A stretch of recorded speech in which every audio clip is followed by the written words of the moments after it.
Assalamualaikum warahmatullahi wabarakatuh. Kami dari kelompok 3, peserta Latsar CPNS Kabupaten Garut 2021 PPSDM Regional Bandung Angkatan 16 akan mempresentasikan infografis PNS dilarang mudik pada era pandemi.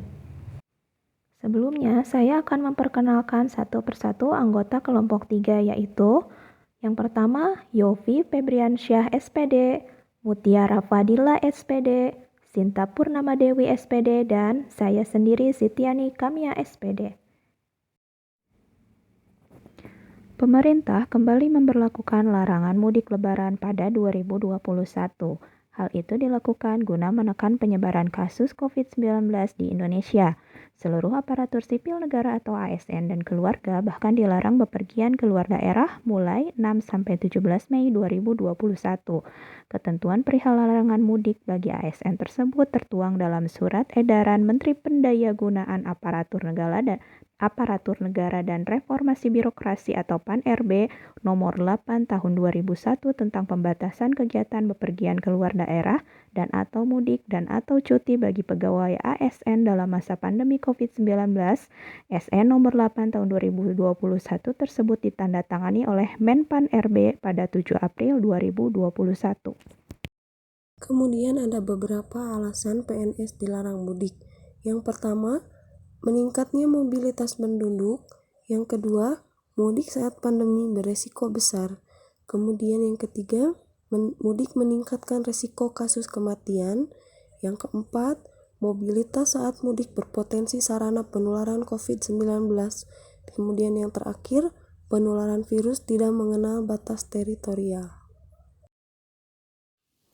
PNS dilarang mudik, tapi boleh keluar kota dengan tujuan perjalanan dinas. Syaratnya, menunjukkan surat yang ditandatangani minimal pejabat setingkat eselon 2, menunjukkan hasil tes negatif corona, menunjukkan identitas diri yang sah dan masih berlaku. Yang terakhir, melapor rencana perjalanan meliputi jadwal keberangkatan, jadwal saat berada di daerah penugasan, dan jadwal kepulangan. Di sini saya akan menjelaskan mengenai sanksi PNS yang melaksanakan mudik lebaran.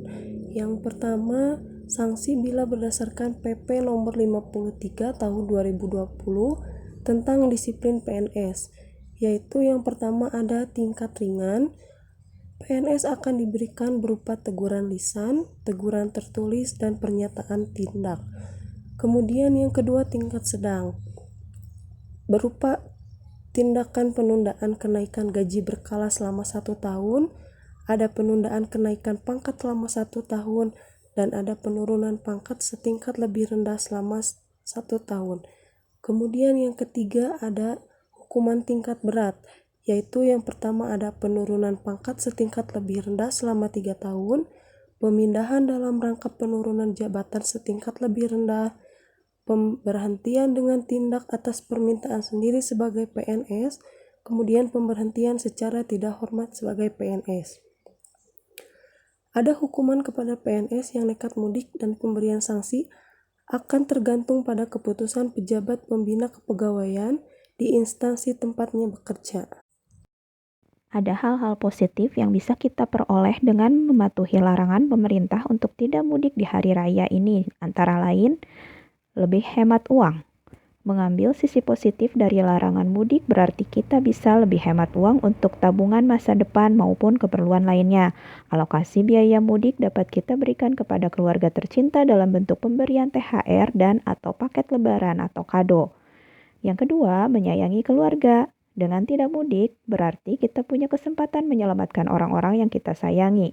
Sebab, walaupun kondisi badan nampak sehat, belum tentu kita bebas dari virus corona.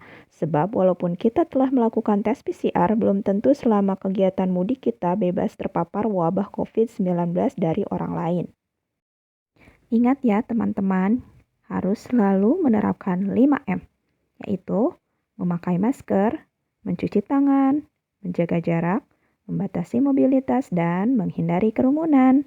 Sekian pemaparan dari kelompok kami, semoga bermanfaat. Wassalamualaikum warahmatullahi wabarakatuh.